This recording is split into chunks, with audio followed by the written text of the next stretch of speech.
frère est sûr. Bonjour tous.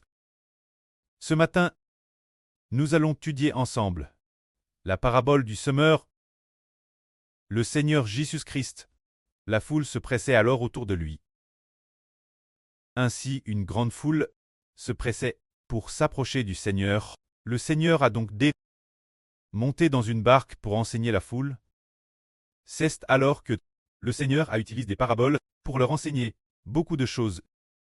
Le Seigneur a enseigne par des paraboles. Les mystres du royaume des cieux. Les mystres du royaume des cieux sont écrites dans le témoignage de Matthieu. Au chapitre 13. Alors aujourd'hui, le frère Ashbert va expliquer un par un. Les mystres du royaume des cieux enseignent par notre Seigneur Jésus-Christ. Ceux qui peuvent comprendre combien ils sont bénissent. Le frère Bers souvient qu'en 2015, il semble que, un jour de 2015, le frère Ashbert est assis dans un café. Il a alors ouvert la Bible, la version Union chinoise de la Bible, et l'a lu TRS attentivement. Concernant l'évangile de Matthieu, chapitre 13, ce que le Seigneur Jésus-Christ avait dit, ces paraboles, mais il n'y avait aucune parabole lisible par le frère Ashbert. Pourtant, il désirait ardemment la lire. Mais peu importe comment il la lisait, il ne comprenait pas. Alors cet endroit, il continuait lire, lisant et recopiant en madame temps, recopiant et relisant encore sans y comprendre quoi que ce soit. C'est alors qu'un frère religieux quittait la porte, derrière la porte-vitre, regardait discrètement. C'était un vangliste qui regardait discrètement depuis un moment. Après avoir regardé pendant une demi-heure, il a constaté, frère Ashbert lisait très sérieusement le contenu de la Bible. Alors il a poussé la porte et a dit au frère Ashbert. C'était un ami étranger, un Coréen. Il a dit, bonjour frère. Bonjour. Vous faites très bien. Puis-je discuter de la Bible avec vous? Ashbert a dit, oui, bien sœur. Asseyez-vous, je vous en prie. Il s'est donc assis, en face de Ashbert. Ashbert lui a alors demandé, qu'est-ce que cette parabole du semeur, dite par le Seigneur Jésus-Christ signifie? Espérant qu'il puisse l'expliquer, mais ce frère, lui non plus ne comprenait pas. Ces paraboles dites par le Seigneur, c'était très curieux. C'était il y a plus de 10 ans. Le frère Ashbert désirait ardemment comprendre ces paraboles sur les mystres du royaume des cieux, dites par le Seigneur, mais il n'y avait aucune parabole qu'il pouvait comprendre. Ce frère religieux ne comprenait pas non plus. En fait, ce frère religieux était un témoin de Jéhovah, parce qu'il prêchait. Plus tard, le frère Ashbert et allé aux réunions de leur religion. Mais leur religion n'avait pas la parabole du semeur. L'explication est également fausse. D'autres du royaume des cieux. Les paraboles des mystres sont également mal expliquées. Jusqu'à ce que le frère Heber soit exclu de cette religion et traduise la Bible lui-même. Ensuite, après entre sorti. Le précleste Jéhovah, le mystre de la parabole du semeur, a enfin été RVL au frère Heber, pour que le frère Heber comprenne non seulement la parabole du semeur, mais comprenne aussi le contenu des autres paraboles. C'est parce que le preux a jugé que le moment est venu, pour faire comprendre son propre fils, ainsi qu'aux descendants de son fils, de pouvoir comprendre les mystres concernant le royaume des cieux, afin que ceux qui comprennent, comme le Seigneur a dit, que celui qui a des oreilles pour entendre, entende attentivement. En dehors de l'Apocalypse, il n'y a que 2 endroits qui disent que celui qui a des oreilles pour entendre, entende attentivement. L'un de ces endroits est la parabole du semeur. Ainsi donc, la parabole du semeur est une parabole extrêmement importante concernant le royaume des cieux. Et le mystre de la vie éternelle donne aux hommes. Lisons ensemble ce qui concerne la parabole du semeur. Le Seigneur Jésus-Christ dit ceci. Le royaume des cieux est semblable à un homme qui sortit pour semer. Comme il semait, une partie des semences tomba le long du chemin. Les oiseaux vinrent et se quittaient le long du chemin, mangrent toutes les semences. Une autre partie tomba dans des endroits pierreux peu profonds. Enfin, elle n'avait pas beaucoup de terre.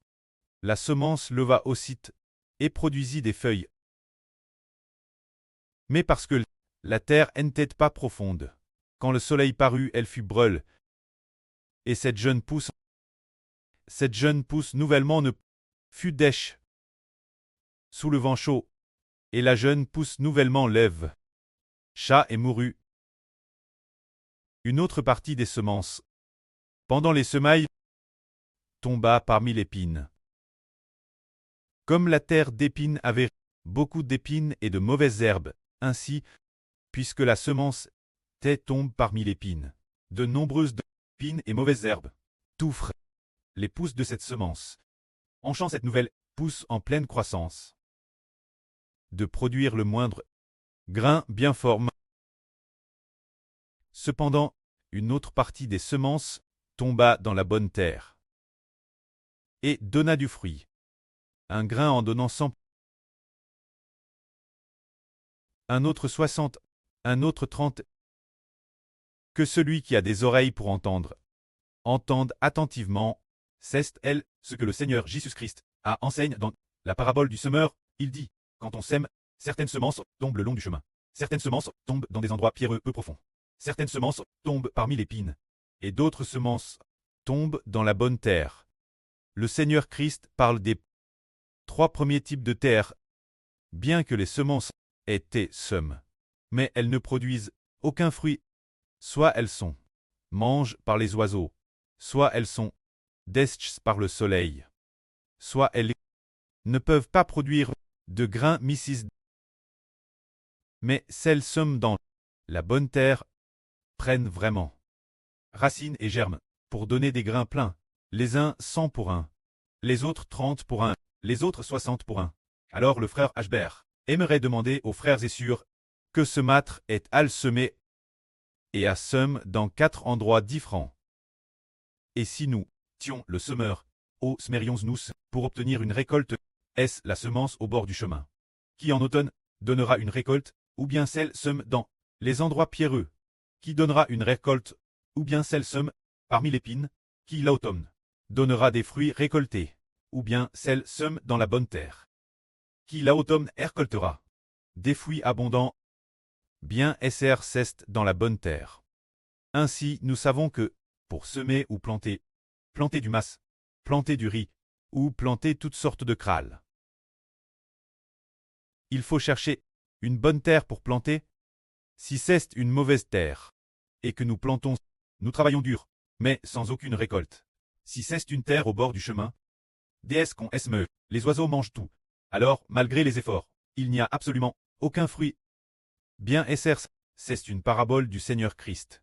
Alors, que veut dire en réalité cette parabole que le Seigneur a dite? Beaucoup de gens écoutaient alors, mais le Seigneur a dit la parabole sans l'expliquer. Ainsi, beaucoup de gens on écoute, se disant que pour ce qui est de semer, mon preux a aussi dit sème, ce que le Seigneur Jésus-Christ enseigne, mon preux a aussi somme dans les champs. Certaines terres étaient bonnes et pouvaient produire du grain. Mais la mauvaise terre, en effet, ne produisait rien. La terre au bord du chemin, en effet, a vu ses graines mangées par les oiseaux. La terre pleine d'épines et de mauvaises herbes, en effet, ne laissait pas pousser de jeunes pousses. Il n'y avait pas de grain, ni aucune récolte. Tout cela, nous le savons. Mais le Seigneur Christ, le Seigneur Jésus, que voulait-il dire par cette parabole? De quoi parle-t-elle? Le Seigneur a dit la parabole, mais sans l'expliquer, si bien que personne ne savait ce qu'il disait. Ce moment-là, les disciples vinrent lui demander en privé, en disant, Seigneur, tu parles la foule? Pourquoi en parabole?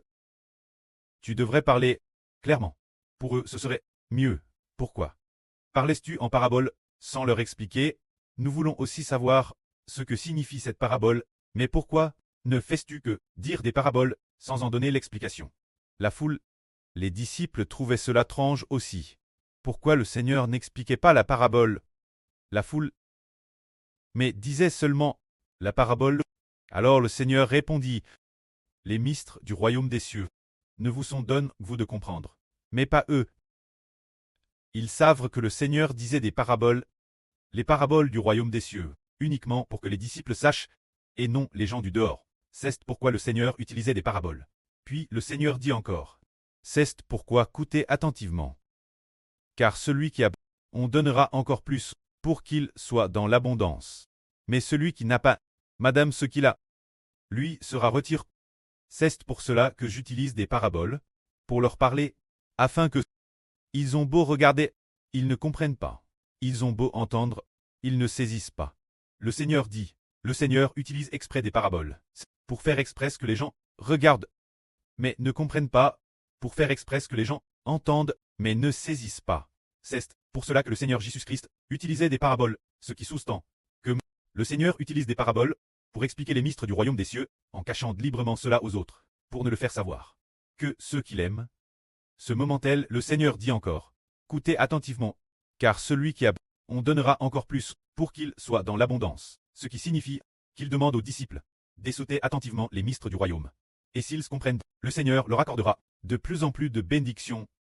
Ce moment tel, le Seigneur cite à nouveau les paroles du prophète Saé. Le prophète Saé dit, la prophétie d'Ésaïe s'accomplit en eux. Jéhovah dit, vous aurez beau entendre, et vous ne comprendrez point, vous aurez beau voir, et vous ne verrez point. Saé souligne la raison de leur incrédulité, en disant, Jéhovah dit, je vais rendre le cœur de ce peuple insensible, l'endurcir, rendre leurs oreilles sourdes, et boucher leurs yeux, de peur que leurs yeux ne voient, que leurs oreilles n'entendent, que leur cœur ne comprenne, qu'ils ne se convertissent, et ne soient guéris. Qu'est-ce que cela signifie? C'est dire que, à l'époque du prophète Isaïe, beaucoup de gens, tous ne croient pas en Jéhovah. De très nombreuses personnes s'éloignent de notre pré-cleste Jéhovah. Pour quelle raison se sont-ils éloignés? N'ont-ils pas cru en Jéhovah? C'est pour cette raison. Jéhovah a dit, rends insensible le cœur de ce peuple, endurcis-le, bouche ses oreilles, et ferme ses yeux, se dire que Dieu a rendu leurs yeux aveugles, pour qu'ils ne comprennent pas que Jéhovah est Dieu, et leurs oreilles sourdes pour ne pas comprendre que Jéhovah est Dieu, c'est Dieu qui a librement endurci leur cœur. De la même manière, le Seigneur Jésus-Christ a dit que les paraboles sont aussi faites exprès, pour que les gens ne comprennent pas, car s'ils comprenaient, ceux qui croient au Seigneur augmenteraient en nombre, mais s'ils ne comprennent pas, c'est précisément parce que le Seigneur ne veut pas qu'ils croient en lui, mais veut seulement que ceux que le Christ a choisis croient.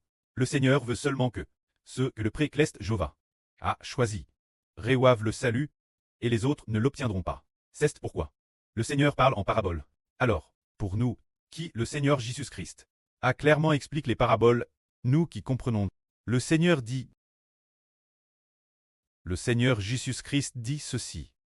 Mais heureux sont vos yeux, quel bonheur parce qu'ils voient, et vos oreilles, quel bonheur parce qu'elles entendent. Je vous le dis en vrai, beaucoup de prophètes et de justes ont désir voir ce que vous voyez maintenant, et ne l'ont pas vu, et désirent entendre ce que vous entendez maintenant, et ne l'ont pas entendu. Le Seigneur dit, combien les disciples du Seigneur sont heureux d'avoir entendu les mystères du royaume des cieux, et que le Seigneur les leur a expliqués. Que la gloire soit rendue auprès et au Seigneur. Amen.